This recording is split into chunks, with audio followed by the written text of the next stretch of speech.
Mae gwella iechyd o rhoi cyfle teg i bawb gael iechyd da yn gofyn am gydweithredu, arloesedd ac arweinyddiaeth. Dyma pam mae gennym Rhwydwaith Iechyd Cyhoeddus Cymru. Gydag aelodau o ystod eang o gefndiroedd ar draws Cymru. Mae'r rhwydwaith yn cyflwyno amrywiaeth o'r arbenigedd a'r safbwyntiau.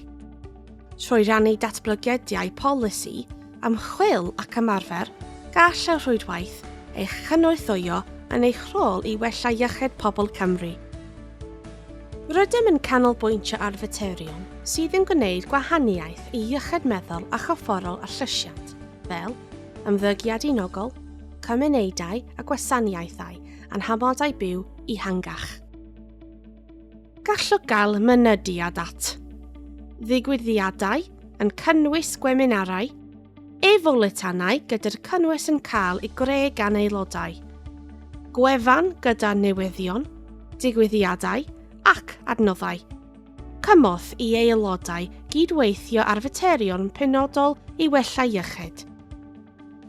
Cysylltu gyda gweithwyr proffesiynol eraill i rannu eich wybodaeth a dysgu oddi wrth bobl eraill. Byddwch yn rhan o'r cymuned. Ymunwch â Rhwydwaith Iechyd Cyhoeddus Cymru heddiw.